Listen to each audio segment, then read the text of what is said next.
حمید مجید۔ محترم حاضرین کرام، اللہ تعالیٰ کی رحمت سے متعلق کچھ ضروری باتیں مختصر وقت میں سننے اور سمجھنے کی کوشش کریں گے انشاءاللہ۔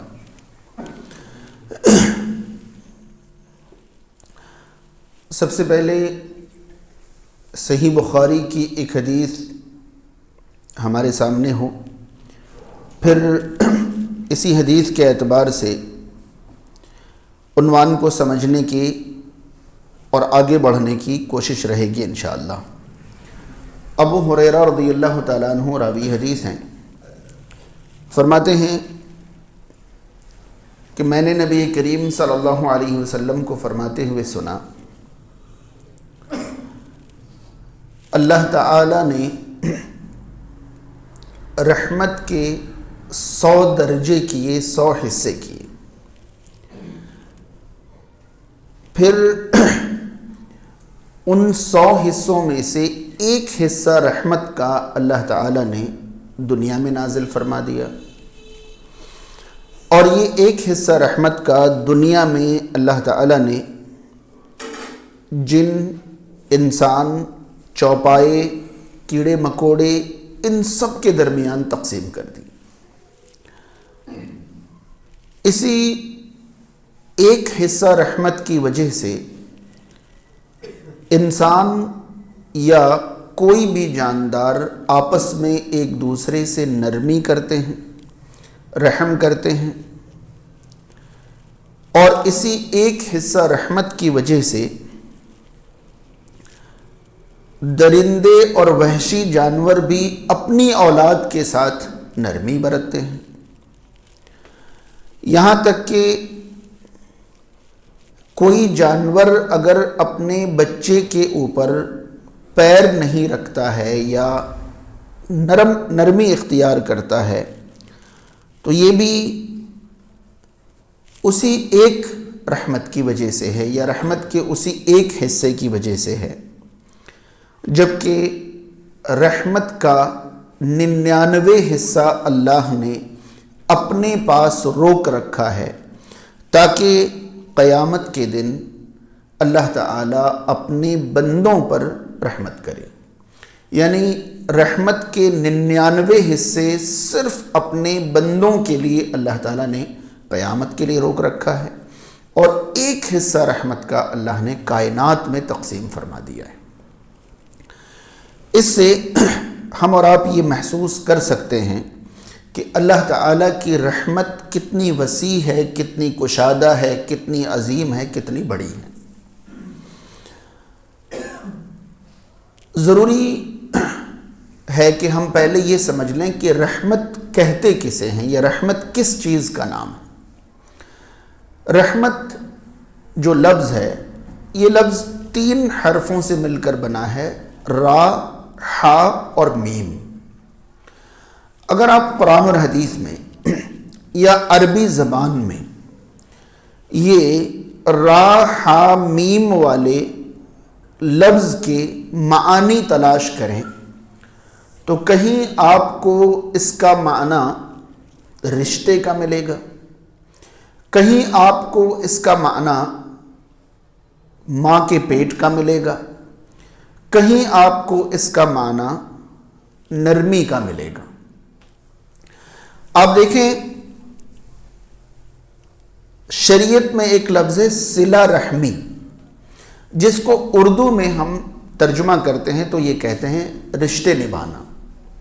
تو یہاں رحم کا معنی رشتہ لیا گیا ہے۔ قرآن مجید میں بار بار اللہ تعالیٰ نے یہ لفظ استعمال فرمایا ہے رشتے کے معنی میں۔ ایسے ہی آپ دیکھیں گے کہ قرآن میں یا عربی زبان میں ماں کے پیٹ کے لیے رحم مادر کا لفظ استعمال ہوتا ہے، ماں کے پیٹ کے لیے رحم مادر کا لفظ استعمال ہوتا ہے۔ اور یاد رہے کہ پیٹ کو رحم کہنے کا مقصد بھی یہی ہے کہ ہر وہ جاندار مادہ جو اپنے پیٹ میں کسی بھی شکل میں رکھ کر پیدا کرے، وہ اپنے پیٹ سے پیدا ہونے والی اولاد کے ساتھ جتنی نرمی کرے گی اتنی نرمی اور کسی کے ساتھ نہیں کرے گی۔ پھر رحمت کا جو اصل معنی ہے، جو مرکزی معنی ہے، وہ نرمی ہے۔ اندازہ لگائیں کہ رحم کو رشتہ کیوں کہتے ہیں؟ کیونکہ دنیا میں انسان پر اگر نرمی کرے گا تو اس نرمی کی جو بھی وجوہات ہو سکتی ہیں ان میں سب سے بڑی وجہ رشتہ ہے، سب سے بڑی وجہ رشتہ ہے۔ اب رشتہ جتنا قریب کا ہوگا نرمی اتنی ہی زیادہ ہوگی۔ اسی طرح ماں کے پیٹ کو رحم کہنے کی وجہ یہی ہے کہ ماں اپنی اولاد پر جتنی نرمی برتتی ہے، کئی بار ہم اور آپ یہ مثال دیتے ہیں کہ ماں کی نرمی سے اولاد بگڑ جاتی، اس قدر ہم مثالیں دینے لگتے ہیں کہ ماں اس قدر نرمی کرتی ہے کہ جہاں اولاد نرمی کا حق نہیں رکھتی ہے ماں وہاں بھی نرمی کر جاتی ہے۔ پھر اللہ تعالی کی رحمت اپنے بندوں پر، اس کا کیا مطلب نکلے گا؟ اس کا مطلب یہ نکلے گا کہ بندہ اللہ تعالی کے لیے جو کچھ بھی کرے اسے قبول کرنے کے لیے بہت زیادہ چھان بین اور باریکی اختیار نہ کرے، یہ اللہ کی رحمت کی ایک قسم ہے۔ بات سمجھ میں آ رہی ہے؟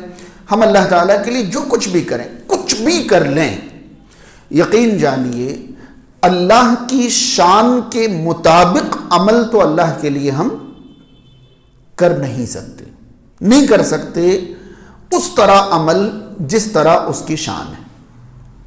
سمجھ میں آ رہی بات؟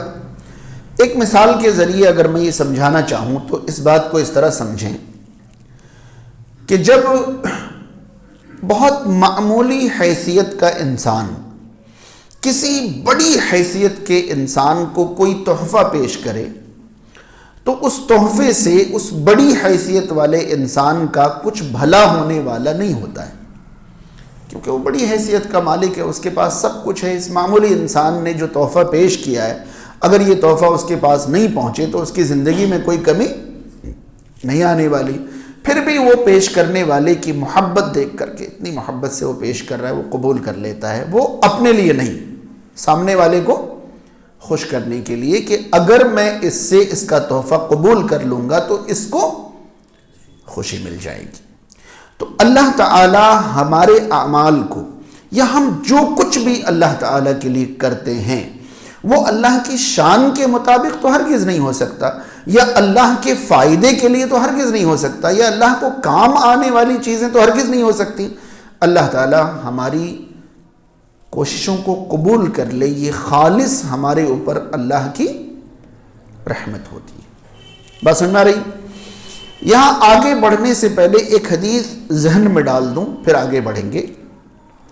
صحیح مسلم کی ایک حدیث ہے، نبی کریم صلی اللہ علیہ وسلم نے یہ فرمایا، سددو وقاربو۔ سددو وقاربو کا لفظی معنی ہوتا ہے ٹھیک ٹھاک رہا کرو اور درست کے قریب قریب رہا کرو۔ سددو اور قاربو کا معنی یہ ہوتا ہے کہ جتنا تمہارے بس میں ہے اتنا تم ٹھیک رہنے کی، درست رہنے کی، صحیح راہ اختیار کرنے کی کوشش کرتے رہو۔ وَاعْلَمُوا لَن يَنْجُوَ أَحَدٌ مِّنْكُم مِّنْ عَمَلِهِ، مگر یاد رکھنا تم میں سے کوئی اپنے عمل سے نجات نہیں پائے گا۔ بات سمجھ میں آ رہی ہے؟ یہاں تفصیل کی جائے، وضاحت کی جائے تو صرف اس حدیث پر پورا خطاب ہو سکتا ہے کہ بھئی انسان کو نجات پانے کے لیے اپنی جان پر ظلم کرنے کی بھی ضرورت نہیں ہے۔ یہ نہیں کہ ایک پیر پہ کھڑے ہو کے 15 پارے قرآن پڑھے لے رہے ہیں، دوسرے پیر پہ کھڑے ہو کے پھر 15 پارے پڑھے لے رہے ہیں۔ نجات کے لیے یہ کرنے کی ضرورت نہیں ہے۔ 12 سال تک کھانا ہی نہیں کھا رہے ہیں، جہاں کھڑے ہو گئے وہیں کھڑے رہ رہے ہیں، شادی نہیں کر رہے ہیں، اور وغیرہ وغیرہ۔ اللہ کو راضی کرنے کے لیے کسی کو اپنی جان پر ظلم کرنے کی ضرورت نہیں ہے، مگر اللہ تعالی کو راضی کرنے کی بالکل کوشش نہیں کرنا یہ بھی کسی بھی طرح مناسب نہیں ہے۔ اللہ تعالی کو راضی کرنے کی کوشش کرتے رہا کرو۔ سددو وقاربو، ٹھیک رہو، قریب رہو، یعنی حق کے قریب رہو، مگر یاد رکھو تم عمل سے نجات نہیں پاؤ گے۔ تو صحابہ کرام نے پوچھا کہ اے اللہ کے رسول صلی اللہ علیہ وسلم، کیا آپ بھی اپنے عمل سے نجات نہیں پائیں گے؟ ولا انت یا رسول اللہ، آپ بھی نہیں؟ اب سوال جو تھا پہلے اس پر غور کریں۔ آدم علیہ السلام سے لے کر قیامت کی صبح تک جتنے انسان دنیا میں آ چکے ہیں یا آئیں گے، ان تمام میں اللہ کو راضی کرنے والا سب سے اچھا عمل اگر کسی نے کیا ہوگا تو محمد رسول اللہ صلی اللہ علیہ وسلم ہوں گے، ہے یا نہیں؟ اب یہ سوال آپ کو سننے میں بڑا عام سا لگتا ہے کہ آپ بھی نہیں، دراصل یہ سوال نہیں ہے، یہ عمل سے نجات پانے کی انتہا کا سوال ہے کہ اگر کوئی عمل سے نجات پا سکتا ہے تو وہ کون ہو سکتے ہیں؟ آپ ہو سکتے ہیں۔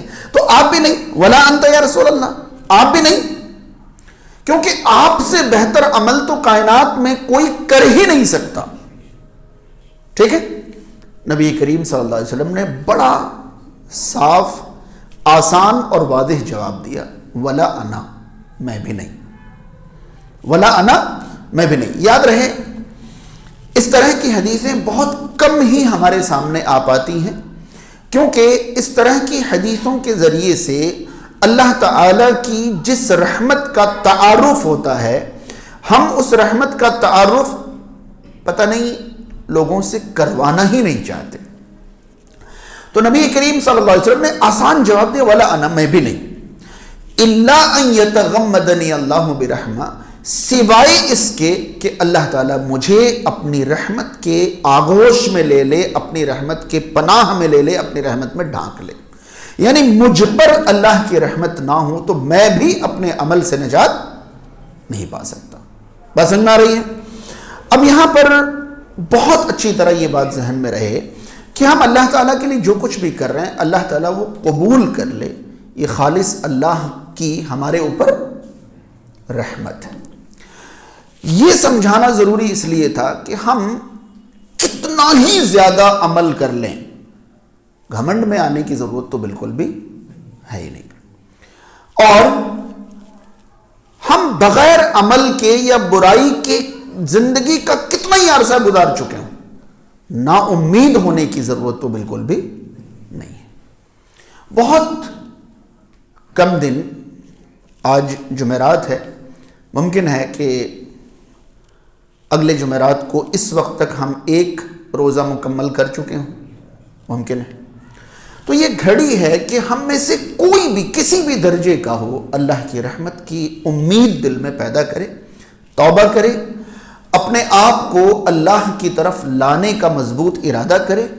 رمضان سے آسانی ملے گی، یعنی رمضان میں عبادات آسان ہو جاتے ہیں، اور اسی آسانی کو اپنی زندگی کی عادت بنا لے۔ رمضان کے بعد پھر شیطان کے راستے پر پلٹے ہی نہیں، دوبارہ جائے نہیں، توبہ کریے، رجوع کریے اللہ کی طرف، رمضان سے عادت بنائیے اور رمضان کے بعد اسی عادت پر قائم رہ جائیے۔ بات سمجھ میں آ رہی ہے؟ کیونکہ اللہ کی رحمت کے بنا ہم اور آپ میں سے کوئی کامیاب نہیں ہو سکتے۔ تو ہمارے اعمال کی قبولیت اللہ کی بہت بڑی رحمت ہے، ایک چیز۔ دوسری چیز، اللہ تعالیٰ کی رحمت سے ہم کیا سمجھیں؟ اللہ تعالیٰ کی رحمت ہمارے ساتھ جو ہے وہ کیا ہے؟ وہ یہ ہے کہ ہم اللہ تعالیٰ کا حق ادا نہیں کر پا رہے ہیں، پھر بھی وہ فوراً ہماری گرفت اور پکڑ نہیں کر رہا ہے، یہ ہم پر اللہ کی بہت بڑی رحمت ہے۔ قرآن کہتا ہے کہ اگر اللہ تعالیٰ انسان کے اعمال پر فوراً پکڑ لے تو زمین پر کوئی جاندار نہ بچے، زمین پر کوئی جاندار نہ بچے، بس اللہ کی نافرمانی ہوئی اور فوراً اللہ نے پکڑ لیا۔ یاد رہے، ہم اور آپ میں سے اکثر انسان کی یہ عادت ہوتی ہے کہ جو ہمارے کنٹرول میں ہے، جب وہ ہماری فرما برداری نہیں کرتا تو ہم فوراً اس کی گرفت کرتے ہیں، فوراً اسے پکڑ لیتے ہیں۔ اللہ تعالیٰ دن رات صبح شام کی نافرمانی کے باوجود فوراً ہماری گرفت نہیں کرتا، یہ اللہ تعالیٰ کی بہت بڑی رحمت ہے۔ اس کے بعد اللہ کی رحمت کو اس طرح سمجھیں کہ ہم اللہ کی شان کے مطابق عمل نہیں کر پا رہے، ہم اللہ کی نافرمانی کر ہی بیٹھتے ہیں، اس کے باوجود رب تعالی ہماری گرفت نہیں کر رہا ہے، یہ الگ بات ہے، ہمیں نعمتوں سے نواز رہا ہے، یہ اس کی رحمت کی بہت بڑی دلیل ہے۔ نعمتوں سے نواز رہا ہے کا مطلب دیکھیے، کئی بار ہم کیا کرتے ہیں کہ ہم اپنی اولاد سے کہتے ہیں کہ آپ کو ایسا کرنا ہے، ایسا کرنا ہے، ایسا کرنا ہے۔ اگر اولاد ایسا کرتی ہے تو ہمیں خوشی ہوتی ہے، اور جب خوشی ہوتی ہے تو ہم انہیں خوش کرنے کی کوشش کرتے ہیں، اور جب وہ ایسا نہیں کرتی ہے تو ہم سزا دیتے ہیں، مارتے ہیں، پیٹتے ہیں، ڈانٹتے ہیں، ڈپٹتے ہیں۔ لیکن کئی بار ایسا ہوتا ہے کہ ہم نہ ہی گرفت کرتے ہیں اور نہ ہی خوش کرتے ہیں، بلکہ ان کو ان کی حالت پر جاؤ، تمہارے لیے کچھ کرنا ہی نہیں۔ اگر اللہ تعالیٰ صرف اتنا کر دے کہ جاؤ، تمہاری پکڑ تو نہیں کر رہے ہیں، لیکن جو نعمتیں میری طرف سے تمہیں مل رہی خالی انہیں روک دیتے ہیں۔ ایک آدھ سال کے لیے سورج نکلنا بند ہو جائے، ایک آدھ سال کے لیے سورج نکلنا بند ہو جائے تو یقین جانیں انسان کے جسم کے ساتھ کیا ہوگا وہ تصور نہیں کر سکتے۔ آپ کو معلوم ہے نا، دھوپ نہیں ملے تو انسان کے جسم میں ایک وٹامن کی کمی ہو جاتی ہے، اور اس کے بعد اس کی ہڈیوں میں کوئی جان نہیں بچتی، اور پھر کیا کیا ہوتا ہے۔ اگر دھوپ نہ نکلے، صرف ایک سال مکمل طور پر بارش رک جائے، اللہ تعالی جس ہوا کے ذریعے ہم سانس لے رہے ہیں اس ہوا کو صرف اوپر کھینچ لے، یا اس کی جو رفتار ہے اسے زیادہ کر دے، یعنی ہوا اگر آندھی کی شکل لے لے یا ہوا چلنا بند ہو جائے، دونوں ہی صورتوں میں ہمارا کیا ہوگا۔ تو اندازہ لگائیے کہ جو کچھ ہم اللہ کے لیے کر رہے ہیں اسے اس کی شان کے مطابق نہ ہونے کے باوجود قبول کر لینا، یہ اللہ کی بہت بڑی رحمت ہے۔ اس کی نافرمانی لگاتار کرنے کے باوجود فوراً گرفت نہ کرنا، یہ ہمارے اوپر اس کی بہت بڑی رحمت ہے۔ اور نافرمانیوں کے باوجود، اس کا حق ادا نہ کرنے کے باوجود ان گنت احسانات اس کا ہمارے اوپر جاری رکھنا، یہ اس کی رحمتوں میں سے بہت بڑی رحمت ہے۔ اب ظاہر سی بات ہے ہمیں ہر سانس، ہر لمحہ اس کی رحمت کی ضرورت ہے، تو کچھ ایسی چیزیں ہمارے ذہن میں ہونی چاہیے جن سے ہم اللہ کی رحمت مزید مزید مزید حاصل کر سکیں، کیونکہ ہم اور آپ اچھی طرح جانتے ہیں کہ ایک انسان کا ہر شخص کے بارے میں دل میں جو نرم پہلو ہوتا ہے یا جو رحم کا مادہ ہوتا ہے وہ برابر نہیں ہوتا ہے۔ ہم سے کون کتنا قریب ہے اسی اعتبار سے ہم اس کے ساتھ رحم کرتے ہیں۔ بات سمجھ میں آ رہی ہے؟ اور انسان تو سبھی انسان ہیں، مگر کئی بار ہم دیکھتے ہیں کہ ایک آدمی کسی سے ان کے اعمال، افعال، کردار، اخلاق کی وجہ سے محبت کرتا ہے تو ان کی چھوٹی چھوٹی اچھائی بھی بہت بڑی بڑی لگنے لگتی ہے، بڑی بڑی برائی میں برائی نہیں لگتی ہے، اور کسی سے محبت نہیں ہوتی ہے تو چھوٹی چھوٹی برائی بھی بہت بڑی لگتی ہے، بڑی بڑی خوبیاں بھی خوبی نہیں لگتی ہیں۔ تو اندازہ لگائیے کہ جس طرح ایک انسان دوسرے انسان کے بارے میں اپنے دل میں الگ الگ خیالات رکھتا ہے، اسی طرح اللہ تعالیٰ اپنے بندوں کے ساتھ رحم کا الگ الگ معاملہ کرتا ہے۔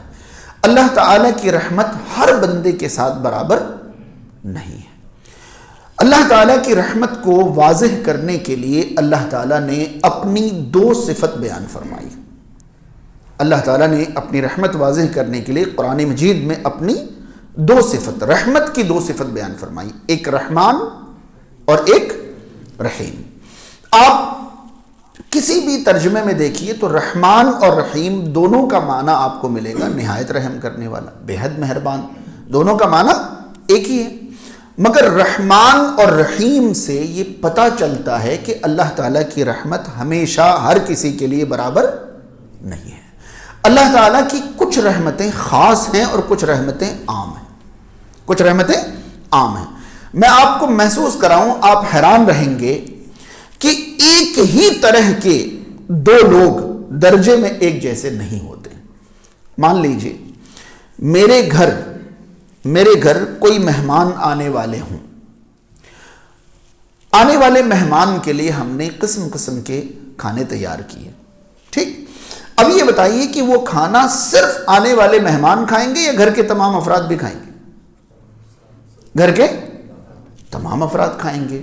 اب یہ بتائیے کہ جس وقت کھانے کے لیے سب لوگ بیٹھیں گے اس وقت سیم کھانا گھر کے افراد بھی کھا رہے ہوں گے اور مہمان بھی کھا رہے ہوں گے، مگر وہ کھانا بنا مہمان کے لیے ہے، اس سے جو ان کی قدر ہوگی وہ گھر والوں کی قدر، نعمت سبھی ایک ہی کھا رہے ہیں مگر ایک ہی نعمت کے باوجود سب کا رتبہ اور مقام ایک نہیں ہے۔ آگے بات سمجھ میں؟ آنے والے مہمان میں بھی اندازہ لگائیے کہ کسی کے گھر میں ایک داماد آئیں اور داماد کے ساتھ ان کے کچھ اور رشتہ دار آ جائیں، اب ظاہر سی بات ہے جو بھی مہمان آئے ان سب کو ایک ہی کھانا کھلایا جائے گا نا، مگر ان میں بھی جو داماد کا درجہ اور رتبہ ہوگا وہ انہی کے ساتھ آئے ہوئے باقی لوگوں کا نہیں ہوگا۔ محسوس کر پا رہے ہیں؟ اللہ تعالیٰ کی رحمتوں سے، عام رحمتوں سے سبھی فائدہ اٹھائیں گے، مگر سارے ہی لوگ سیم رحمت سے فائدہ اٹھانے کے باوجود اللہ کی نظر میں سبھی سیم نہیں ہوں گے۔ بات سمجھ رہے ہیں؟ سورج سے گرمی اللہ کا ہر بندہ حاصل کرے گا، مگر ہر بندہ اس سورج سے ویسی گرمی حاصل کرنے کے باوجود اللہ کی نظر میں سارے بندے ایک جیسے نہیں ہوں گے۔ یہ اللہ کی عام رحمت ہے۔ جب خاص رحمت کی باری آئے گی تو پھر انہی کے ساتھ خاص معاملہ ہوگا جو خاص ہیں، جو خاص ہیں۔ یاد رہے اللہ تعالی کی رحمت والی دو صفتیں رحمان اور رحیم۔ رحمان رحمت کے اعتبار سے بڑا معنی رکھتا ہے، رحیم رحمان کے اعتبار سے تھوڑا چھوٹا معنی رکھتا ہے۔ اگر ہم چھوٹا بڑا کریں گے تو اللہ تعالیٰ کی ذات کے ساتھ یہ بات میچ نہیں کرتی ہے کہ یہ بڑا معنی یہ چھوٹا معنی ہے۔ علماء اسی لیے بڑا چھوٹا نہیں کہتے، یہ کہتے ہیں کہ رحمان عام ہے اور رحیم خاص ہے۔ اصل میں سمجھانا وہی مقصد ہے کہ رحیم بڑا معنی رکھتا ہے، رحمان بڑا معنی رکھتا ہے، رحیم چھوٹا معنی، لیکن بڑا چھوٹا اللہ کی ذات کے لیے نامناسب ہے، اس کی شان کے مطابق نہیں ہے۔ اسی لیے علماء کہتے ہیں کہ رحمان اللہ کی اس رحمت کو واضح کرنے کے لیے ہے جو رحمت مومن کافر سب کے لیے عام ہے۔ یعنی اللہ تعالی دنیا میں رحمان ہے، دنیا میں اللہ کی رحمت سے فائدہ مومن بھی اٹھا رہا ہے، کافر بھی اٹھا رہا ہے، فرما بردار بھی نافرمان بھی، وہ دنیا میں رحمان ہے، وہ دنیا میں رحمان ہے۔ لیکن اللہ تعالیٰ نے رحیم والی صفت کہیں بھی کفار کے لیے بیان نہیں فرمائی۔ سمجھ پا رہے ہیں؟ اللہ تعالیٰ نے جہاں کہیں بھی رحیم والی صفت کسی کے لیے بیان فرمائی، وہ کن کے لیے بیان فرمائی؟ مومنین کے لیے، مومنین کے لیے بیان فرمائی۔ تو اللہ تعالیٰ مؤمنین کے لیے وَكَانَ بِالْمُؤْمِنِينَ رَحِيمًا، باقاعدہ سورہ احزاب کی آیت نمبر 43 میں اللہ تعالیٰ نے فرمایا کہ وہ مومنوں کے لیے کیا ہے؟ رحیم ہے۔ یعنی قیامت کے دن آخرت میں اس کی رحمت مؤمنوں کے لیے خاص ہے، اور قیامت سے پہلے دنیا میں اس کی رحمت ہر کسی کے لیے عام ہے۔ تو اب اندازہ لگائیے کہ جب وہ رحیم ہوگا تب بھی وہ رحمان ہوگا، تب بھی وہ رحمان ہوگا، مگر تب وہ اپنی رحمت ان پر نہیں فرمائے گا جو عام ہوں گے، صرف ان پر فرمائے گا جو خاص ہوں گے۔ تو ہمیں اللہ کی عام رحمت کافی لگتی ہے یا خاص رحمت چاہیے؟ کیسی چاہیے؟ لیکن غور کیا جائے، میں نے یہ بات آپ تک اس لیے پہنچائی ہے کہ غور کیا جائے تو آج کا ہر انسان عام رحمت پر ہی خوش ہے۔ وہ سوچ رہے ہیں کہ میں اللہ کے لیے کچھ کروں یا نہ کروں، کھانا تو مل ہی رہا ہے، ہاں کپڑے تو مل ہی رہے ہیں، خوشیاں تو مل ہی رہی ہیں، پیسے مل ہی رہے ہیں، سیلری بھی اچھی ہے، مکان بھی ہے، صحت بھی ہے، ساری چیزیں اللہ تعالیٰ سب کچھ دے تو رہا ہے مجھے، اور باقاعدہ زبان سے بھی یہ کہتا ہے اللہ تعالیٰ نواز رہا ہے، اللہ تعالیٰ دے رہا ہے، مگر وہ یہ بھول جاتا ہے کہ یہ اللہ تعالیٰ کی عام رحمتیں، یہ خاص رحمتیں نہیں ہیں۔ کیونکہ خاص رحمت تو اللہ کی وہ ہے جس کا فائدہ ہمیں کہاں ملے؟ آخرت میں ملے۔ دنیا میں جو کچھ بھی اللہ تعالیٰ سے ہمیں مل رہا ہے یہ تو اللہ تعالیٰ کی عام رحمت ہے، اور عام رحمت اللہ تعالیٰ، سن کر پتہ نہیں آپ کو عجیب لگے، اللہ تعالیٰ کی عام رحمت سے فائدہ اٹھانے والے تو مومنوں سے زیادہ کفار ہیں. کفار کو اللہ تعالیٰ نے دنیا زیادہ نواز رکھا ہے. بات سمجھ میں آ رہی ہے؟ اگر ہم عام رحمتوں سے خوش ہیں تو ہمیں سوچنے کی ضرورت ہے. کیا لگتا ہے ہمیں عام رحمت کافی ہے یا خاص رحمت چاہیے؟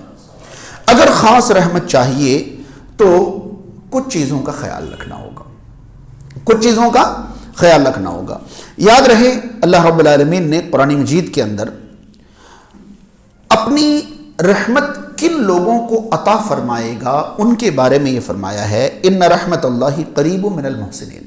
میں نے یہی آیت شروع میں پڑھی تھی، سورہ اعراف کی آیت نمبر 56 ہے، ان رحمت اللہ قریب من المحسنین.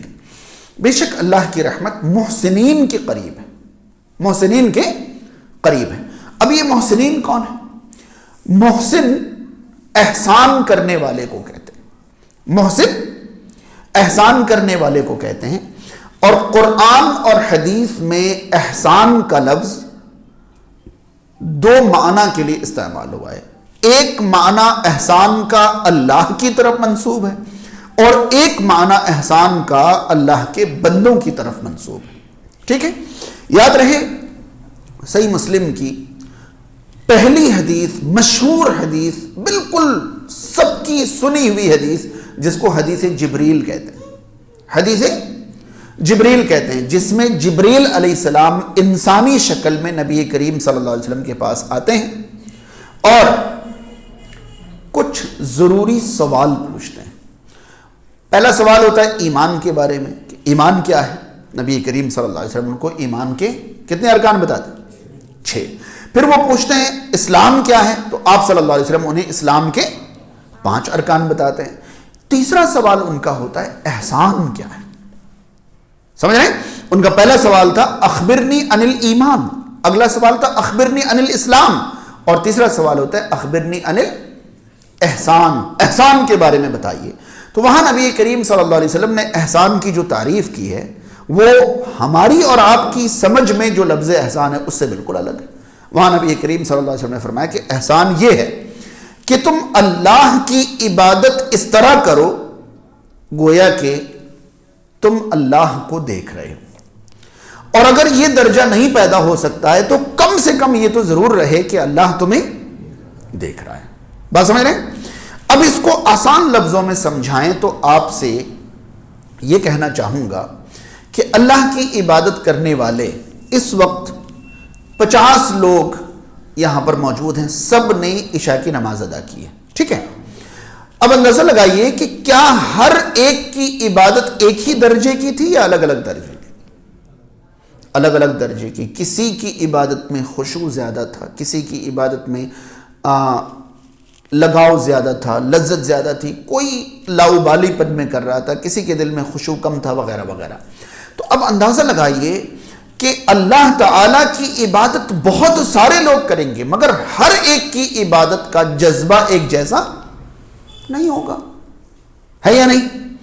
تو احسان کہتے ہیں سب سے اچھے طریقے سے اللہ کی عبادت کرنا، جس کو یہاں مثال سے سمجھایا گیا کہ عبادت اس طرح کرو گویا کہ تم اللہ کو، یعنی بالکل اللہ کے سامنے کھڑے ہو. اب اندازہ لگائیے کوئی اللہ کے سامنے کھڑا ہوگا تو آپ تصور کریے کہ کورٹ میں کوئی جج کے سامنے کھڑا ہوتا ہے تو اسے کہیں جسم میں کھجلی بھی مچتی ہے تو وہ ڈرتا ہے کہ کہیں ادھر ادھر ہاتھ لے گیا تو جج صاحب کو برا نہیں لگ جائے. اور اگر کوئی اللہ کے سامنے کھڑا ہوگا یہ تصور پیدا ہو جائے تو وہ کیسی عبادت کرے گا؟ تو عبادت سب سے اچھے طریقے سے کرنا، یعنی سب سے اچھی عبادت یہ کیا ہے؟ احسان. ٹھیک؟ تو عبادت یعنی احسان کا لفظ جب اللہ کی طرف منسوب ہو تو معنی ہوتا ہے سب سے اچھی عبادت. اسی لیے سورہ رحمان میں اللہ تعالیٰ نے فرمایا ہل جزاء الاحسان الا الاحسان، احسان کا بدلہ احسان کے سوا کیا ہو سکتا ہے؟ یہاں ایک ہی آیت میں 2 بار احسان کا لفظ ہے مگر ایک احسان کا معنی عمل ہے اور دوسرے احسان کا معنی اجر ہے. سمجھ رہے؟ پہلا احسان جو ہے احسان کا بدلہ، یہاں احسان سے مراد سب سے اچھے عمل کا بدلہ احسان ہی ہے یعنی جنت. سب سے اچھے عمل کا بدلہ تو سب سے اچھی جنت ہی ہو سکتی ہے. تو ایک احسان کا معنی یہاں شاندار عمل ہے اور دوسرے احسان کا معنی یہاں پہ جنت ہے. تو ایک ہی لفظ احسان دو معنی میں. تو اللہ تعالیٰ نے یہ فرمایا ان رحمت اللہ قریب من المحسنین، اللہ کی رحمت احسان کرنے والوں کے قریب. تو احسان کا پہلا معنی یہ ہے کہ انسان سب سے اچھی طرح اللہ کی عبادت کرے، اور احسان کا دوسرا معنی یہ ہے کہ انسان کے ساتھ ایسا سلوک کیا جائے جو انسان کو اچھا لگے. کیونکہ احسان کا جو لفظی معنی ہے نا وہ تو اچھا ہے. احسان بنا ہے حسن سے، ہاں سین اور نون، حسن. حسن کا معنی اچھا.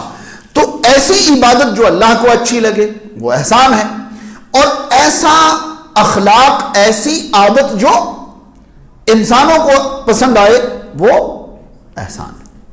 پسند آ رہی ہے؟ دراصل احسان کا معنی وہی ہے، اچھائی. یعنی جو اب دیکھیے ایک آدمی 2 رکعت نماز کے نام پر 1.5 منٹ میں اٹھک بیٹھک کر کے نکل جائے، وہ عبادت اللہ کو اچھی لگے گی؟ قبول کر لے تو اللہ کی رحمت ہے، قبول کر لے تو اللہ کی مرضی، اللہ کی رحمت ہے.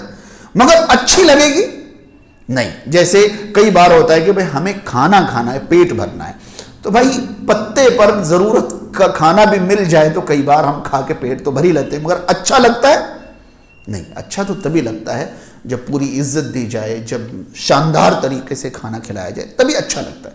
تو عبادت اللہ کو جو اچھی لگے گی وہ احسان ہے، اور اخلاق انسانوں کو جو اچھا لگے گا. یہ بتائیے میں کسی کے ساتھ جھوٹ بول کر اس کا نقصان کر دوں، جب اس شخص کو پتہ چلے گا اچھا لگے گا؟ میں نے اس کے ساتھ احسان نہیں کیا. ٹھیک. میں کسی کو دھوکہ دے دوں اور کل اسے پتہ چلے گا کہ میں نے اس کو اچھا لگے گا؟ نہیں. میں کسی کی غیبت کر دوں، میں کسی کی چغلی کر دوں، میں کسی کے ساتھ دشمنی رکھوں، کسی کے ساتھ حسد رکھوں، بغض رکھوں، جب بھی اس کو پتہ چلے گا اچھا لگے گا؟ نہیں.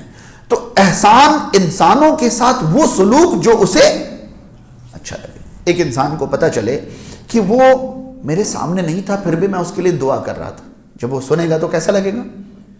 اچھا لگے گا. یہ احسان ہے. ایک انسان کو پتہ چلے کہ میں نے اسے کوئی چیز ایسی دی ہے جو ہر جگہ تلاش کرتا تو اتنی قیمت پر اس کو نہیں ملتی، میں نے اس کو بڑی اچھی قیمت پر دے دی. جب وہ سمجھے گا، جب اس کو پتہ چلے گا کیسا لگے گا؟ یہ سب احسان ہے. کسی کے ساتھ کوئی اچھائی کر کے بدلہ ہی نہ لینا، یہ تو بہت ہی بڑا احسان ہے کہ ہم نے تو بھائی اتنا اچھا کیا کہ کچھ لیا ہی نہیں. بات سمجھ رہے؟ تو احسان سب سے اچھا عمل یا سب سے اچھا اخلاق، یہ دو ہی معنی ہے. جب احسان کی نسبت اللہ کی طرف ہو تو سب سے اچھا عمل یا عمل کا سب سے اچھا طریقہ، اور احسان کا تعلق جب انسان سے اور نسبت انسان کی طرف ہو تو سب سے اچھا اخلاق، سب سے اچھی عادت. بات سمجھ میں آ رہی ہے؟ اللہ تعالی محسنین کو اپنی رحمت کے قریب رکھتا ہے. اب ہم سب تلاش کریں کہ ہم میں سے کتنے محسنین ہیں. نہ ہمارے عبادت میں، نہ ہماری عبادتوں میں حسن ہے اور نہ ہمارے اخلاق میں حسن ہے، تو اللہ کی رحمت ہم سے قریب کیسے رہے گی؟ یاد رہے اب میں جس رحمت کی بات کر رہا ہوں وہ عام رحمت نہیں بلکہ خاص رحمت. کیونکہ عام رحمت تو اللہ تعالیٰ ہر کسی کو مہیا کرا رہا ہے، عام رحمت سے تو ہر کوئی فائدہ اٹھا رہا ہے. اللہ کی خاص رحمت محسنین کے قریب ہے. تو ہمیں آج سے 2 ارادے کرنے. ایک ارادہ یہ کہ عمل ہمیشہ سب سے اچھے طریقے پر کریں گے، اور ظاہر سی بات ہے سب سے اچھا تو تب کریں گے نا جب عمل کریں گے. جب عمل ہی نہیں کریں گے تو اچھا کیسے کریں گے؟ اس کا مطلب یہ ہوا کہ ہم عمل کریں گے اور جو عمل کریں گے وہ سب سے اچھے طریقے. کون سا عمل کیسے اچھا ہوتا ہے یہ ہمیں سمجھانے کی ضرورت نہیں ہے. ہماری نمازیں مطمئن اطمینان کے ساتھ ہوں، پرسکون ہوں، خشوع خضوع کے ساتھ ہوں، سکون کے ساتھ ہوں، یہ ہماری نماز سب سے اچھی ہو جائے گی. بات سمجھ رہے ہیں؟ اور ہمارے تمام اعمال سب سے اچھے انداز میں ہونے چاہیے، اور اللہ کے بندوں کے ساتھ ہمارا اخلاق سب سے اچھا ہونا چاہیے. اب یہ اچھے اخلاق میں وہ تمام چیزیں شامل ہیں جس سے ایک انسان کو ہم خوشی دے سکتے ہیں. اب ظاہر سی بات ہے یہ احسان جیسے انسانوں کے ساتھ تعلق رکھے گا تو فرض اور نفل میں تقسیم ہوتا جائے گا. اگر والدین کے ساتھ اچھے سلوک کی بات آئے گی تو عربی میں اسے حسن سلوک کہتے ہیں حسن سلوک. آپ کو پتہ ہے اس حسن سلوک والدین کے ساتھ حسن سلوک کو قرآن میں کیا لفظ دیا ہے جانتے ہیں آپ لوگ؟ کیا دیا ہے؟ احسان. وَقَضَى رَبُّكَ أَلَّا تَعْبُدُوا إِلَّا إِيَّاهُ وَبِالْوَالِدَيْنِ إِحْسَانًا. ٹھیک، اللہ نے فیصلہ کر دیا ہے کہ اس کے سوا کسی کی عبادت نہیں کرو گے اور والدین کے ساتھ احسان کرو گے. اب سن کر کیسا لگے گا، لو صاحب اب اولادیں والدین کے اوپر احسان کریں گی؟ ہاں تو یہی معنی ہے اس کا؟ نہیں، معنی یہ ہے کہ دنیا میں جتنے انسانوں کے ساتھ آپ کا اچھا سلوک ہوگا ان میں سے سب سے اچھا سلوک آپ کو کن سے کرنا ہے؟ والدین سے. سمجھ پا رہے؟ سلوک میں سب سے اعلیٰ سلوک، سب سے عمدہ سلوک آپ کو والدین کے ساتھ کرنا ہے. اسی لیے والدین کے ساتھ حسن سلوک کے لیے اللہ نے احسان کا لفظ، اور ایک بار نہیں 20 مرتبہ قرآن مجید میں والدین کے ساتھ احسان کا حکم دیا ہے. اور وہاں احسان سے مراد ان پر کوئی ہمارے معنی میں جو احسان ہے وہ احسان کرنا مراد نہیں.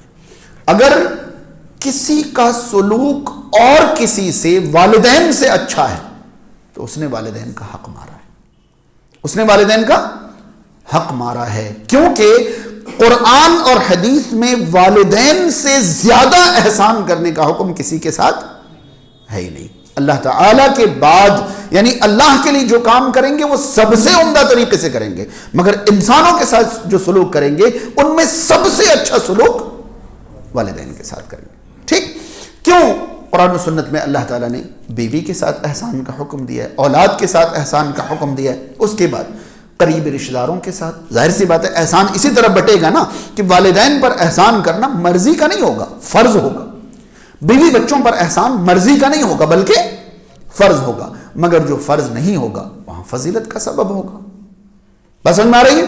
تو یہ چیز ہمارے ذہن میں رہنی چاہیے کہ ہمیں محسنین بننا ہے. کیا بننا ہے؟ یاد رہے، اگر ہم حدیث جبریل کو دوبارہ سامنے لائیں تو ہم سمجھ سکتے ہیں کہ اللہ کے پسندیدہ بندوں کے درجات بھی 3 بنائے جا سکتے ہیں. ایک تو وہ بندے جو کسی بھی درجے میں اللہ کے فرما بردار ہیں. ہماری بول چال میں بھی ہم کہتے ہیں بھائی مسلمان ہیں. کیا کہتے ہیں؟ مسلمان ہیں. لیکن جب اسلام کسی کے اندر مضبوطی سے جم جائے، بس جائے، تو ہم بھی کہتے ہیں کہ بھائی یہ مومن ہے. کیا کہتے ہیں؟ یہ مومن ہے. مومن ہے، مومن ایسا نہیں کر سکتا، مومن ویسا نہیں کر، یعنی کہ ہمیں اب لگتا ہے کہ یہ اسلام سے تھوڑا اوپر درجے کا ہو گیا ہے. ٹھیک، اب حدیث جبریل میں دیکھیے، پہلے انہوں نے پوچھا ایمان کیا ہے، پھر پوچھا اسلام کیا ہے. تو جو ایمان والا ہے وہ مومن ہے، جو اسلام والا ہے وہ مسلم ہے، اور جو احسان والا ہے وہ محسن ہے. قرآن مجید میں محسن کا ایک اور نام مشہور ہے، وہ ہے متقی. کیا ہے؟ متقی. متقی کون ہوتا ہے؟ بھئی بیسک پر عمل کرنے والا مسلمان ہے، بیسک سے تھوڑا اونچا ہو جائے تو مومن ہے، مگر ہر قدم پر، ہر مرحلے میں، ہر بات میں سب سے ٹاپ کلاس اپنانا کن کا کام ہوتا ہے؟ متقین کا. ٹھیک ہے، تو متقین اور محسنین ایک ہی درجے کے لوگ ہیں. مسلمین، مؤمنین اور محسنین یا متقین. مزے کی بات بتاؤں، قرآن مجید میں جنت میں داخل ہونے والوں کا ذکر مسلمان کے ساتھ بھی آیا ہے، مومن کے ساتھ بھی آیا ہے، مگر شاید قرآن میں کہیں یہ نہیں کہا گیا کہ میں نے جنت بنائی مسلمان کے لیے. بنائی کن کے لیے؟ متقین کے لیے. اعدت للمتقین. بالکل وہی بات کہ کھانا تو داماد کے لیے بنا ہے، چاہے کھا لیں سبھی لوگ، مگر بنا کس کے لیے؟ ہاں، تو جن کے لیے بنا ہے، جو ان کا مقام ہوتا ہے، وہ کھانے والوں کا مقام نہیں ہوتا ہے، جن کے نام پر تیار ہے. اعدت. اسی طرح جہنم میں گنہگار مسلمان بھی چلے جائیں گے، مگر جہنم بنائی مسلمانوں کے لیے. اعدت للکافرین. جہنم تیار ہے کافروں کے لیے. ٹھیک ہے، وقتی طور پر اس میں گنہگار مسلمان بھی چلے جائیں گے، مگر گنہگاروں کے لیے، مسلمانوں کے لیے جہنم بنائی نہیں گئی. اعدت للکافرین، اور یہ اعدت للمتقین. ایک اور مزے کی بات بتاؤں تو جنت میں داخل ہونے کا ذکر ایمان اور عمل صالح کے ساتھ تو قرآن میں بہت مل جائے گا. ٹھیک، ان الذین آمنوا وعملوا الصالحات يدخلون الجنہ، بہت مل جائے گا کہ ایمان والے، عمل صالح والے جنت میں چلے جائیں گے. مگر جنت کی نعمتوں کا ذکر جن کے لیے ہے، جب آپ ایسی آیتیں تلاش کریں گے تو مزے کی بات یہ ہے کہ وہاں متقین ہی ملیں گے. سمجھ رہے ہیں؟ ان للمتقین مفازا وحدائق واعنابا وکواعب واترابا وکأسا دہاقا. کن کے لیے بیان کیے جا رہے ہیں؟ ان المتقین فی جنات وعیون، ان المتقین فی ظلال وعیون. جہاں کہیں بھی جنت کی نعمتیں مطلب بونس چیزیں بیان کی گئی ہیں کہ جنت میں یہ نعمت ہوگی، وہ ساری نعمتیں کن کے لیے بیان کی گئی؟ متقین کے لیے. تو ہمیں محسن بننا ہے، اور یہی متقی کا دوسرا نام ہے. محسن اور متقی ایک ہی ہے. تو ٹھیک ہے، جنت کے آخری درجے میں کسی کو داخلہ نصیب ہو جائے وہ بھی بڑا خوش نصیب ہوگا، لیکن واقعی جنتی تو وہ ہیں جن کے بارے میں اللہ تعالیٰ یہ کہے کہ یہ جنت ہم نے تمہارے لیے بنائی.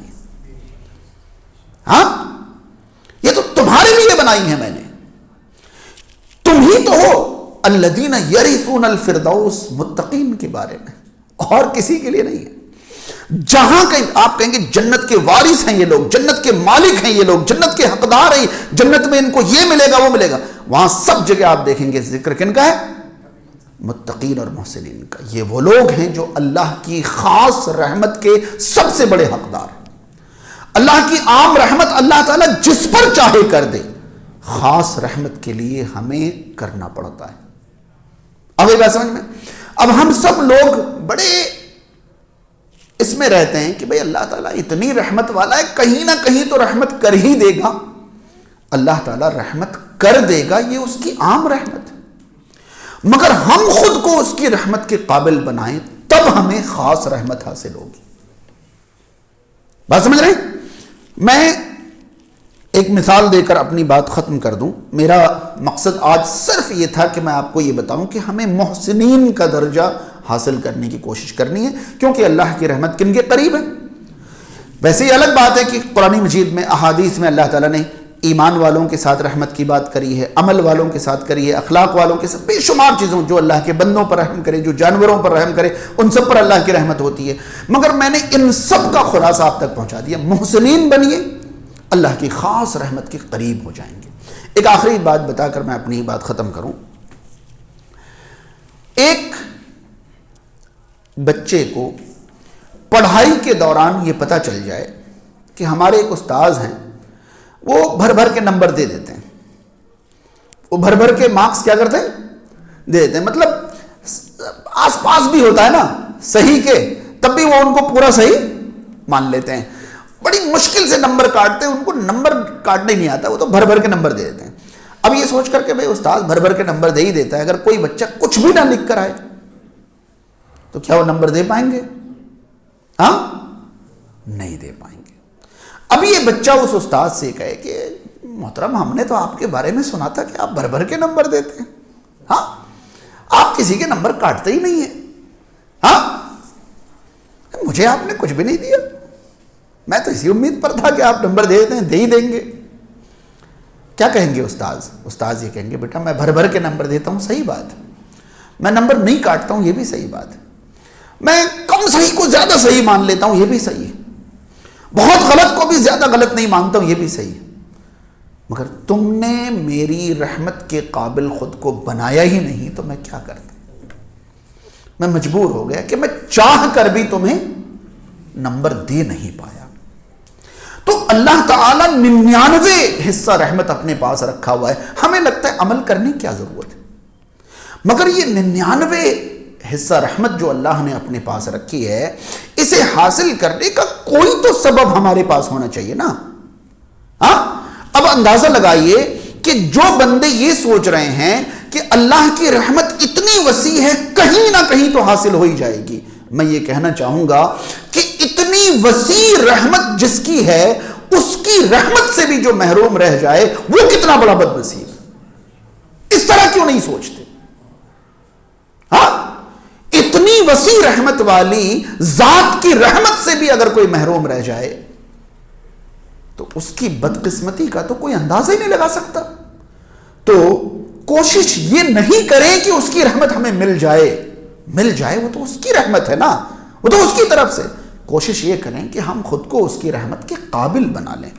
کسی نہ کسی درجے میں کہیں تو اپنے آپ کو اطمینان ہو کہ شاید اس کے ذریعے مجھے اللہ کی خاص رحمت حاصل ہو جائے. عام رحمت تو سمجھ ہی گیا, خاص رحمت حاصل ہو جائے. رحمان ہے وہ تو ہم دن رات صبح شام محسوس کر رہے ہیں. میں صحت مند کھڑا ہوں, یہ اللہ کے رحمان ہونے کی وجہ سے تو ہے. ہم سب یہاں سکون سے بیٹھے ہیں, یہ اس کے رحمان ہونے کی وجہ سے تو ہے. مگر اس کی رحیمیت سے کچھ حاصل ہو جائے, اس کے لیے تو کچھ تیار کر کے لے جائیں. رمضان بہت ہی قریب ہے. اس رمضان اپنے آپ کو محسن بنانے کی تیاری کریں انشاءاللہ.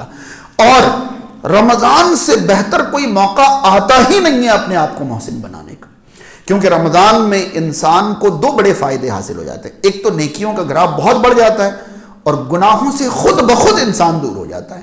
اور یہی دونوں چیزیں محسنین کی پہچان ہے. وہ نیکیوں کی طرف تیز آگے بڑھتے ہیں اور گناہوں سے بہت دور بھاگتے ہیں. تو محسن بننے کی کوشش کریے, اللہ کی خاص رحمت کا حقدار بنیں گے انشاءاللہ. اللہ تعالیٰ ہم تمام کو جس طرح دنیا میں اپنی رحمت کے آغوش میں رکھا ہوا ہے, آخرت میں بھی اپنی رحمت کا ہمیں حقدار اور مستحق بنا دے.